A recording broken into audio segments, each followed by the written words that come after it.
പരാശക്തിയുടെ 1000 നാമങ്ങളടങ്ങുന്ന ലളിതാ സഹസ്രനാമം ജപിക്കുന്നതിലൂടെ ശാന്തിയും സമാധാനവും വരുന്നതാണ്. കൂടാതെ ലളിതാദേവിയുടെ എല്ലാ ഭാവങ്ങളും രൂപങ്ങളും പ്രകീർത്തിക്കുന്ന ദേവിയുടെ അപദാനങ്ങൾ വാഴ്ത്തുന്ന ലളിതാ സഹസ്രനാമം നിത്യവും ജപിക്കുന്നവരുടെ കൂടെ ദേവിയുടെ എല്ലാവിധ അനുഗ്രഹങ്ങളും ലഭിക്കുന്നതാണ്.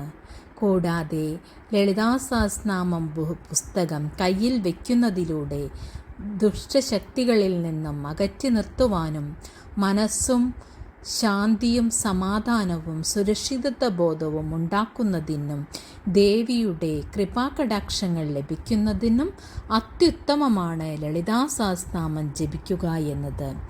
ഈശ്വരനെ ധ്യാനിക്കുന്നതിലൂടെ മനസ്സിന് എല്ലാവിധ ദോഷങ്ങളും മാറി മനസ്സ് വളരെയധികം ശാന്തവും സമാധാനവും ധൈര്യവും ലഭിക്കുന്നതിനും ലളിതാ സഹസ്രനാമം ജപിക്കുന്നത് അത്യുത്തമമാണ്. ഇത് ജപിക്കുന്നവരുടെ കൂടെ അമ്മയുടെ എല്ലാവിധ അനുഗ്രഹങ്ങളും ലഭിക്കുകയും നിങ്ങളുടെ ജീവിതത്തിലും നിങ്ങളുടെ ആത്മിക ജീവിതത്തിലും പുരോഗതി ഉണ്ടാകുന്നതിനും അത്യുത്തമമാണ് ഈ മന്ത്രം.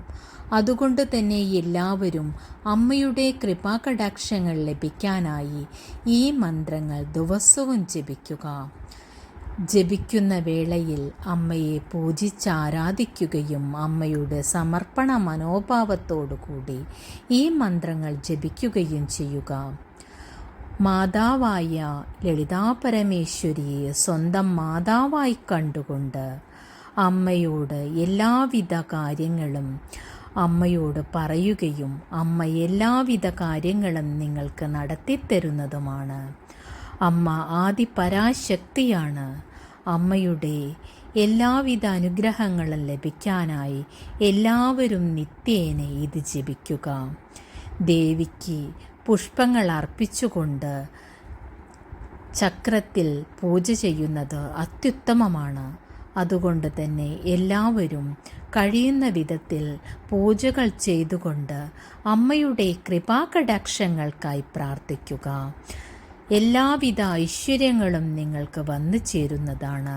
ധനധാന്യ സമൃദ്ധിയാണ് ലളിതാ സഹസ്രനാമം ജപിച്ചാലുള്ള ഫലം. ആത്മീയപരമായിട്ടും പുരോഗതി ഉണ്ടാകുന്നതിനും ഉത്തമമാണ് ഈ മന്ത്രങ്ങൾ.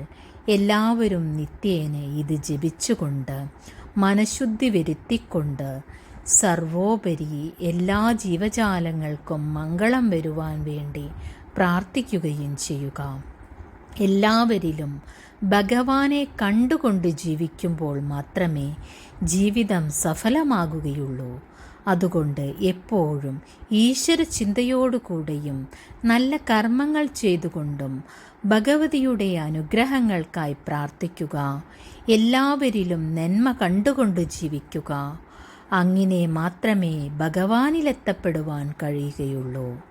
ദേവിയുടെ കൃപാകടാക്ഷങ്ങൾ ലഭിക്കണമെങ്കിൽ എല്ലാവരിലും ഭഗവാനെ കണ്ടുകൊണ്ട് ജീവിക്കുമ്പോൾ മാത്രമേ അമ്മയുടെ കൃപാകടാക്ഷങ്ങൾ ലഭിക്കുകയുള്ളൂ.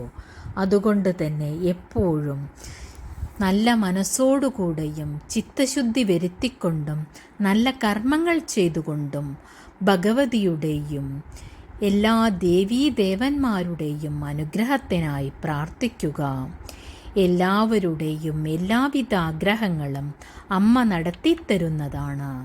അതുകൊണ്ട് നിങ്ങളെല്ലാവരും മനഃശുദ്ധിയോടുകൂടെയും സമർപ്പണ മനോഭാവത്തോടുകൂടെയും ദേവിയെ പൂജിച്ചാരാധിക്കൂ.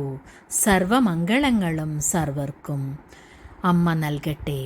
ലോകാ സമസ്ത സുഖിനോ ഭവന്തു.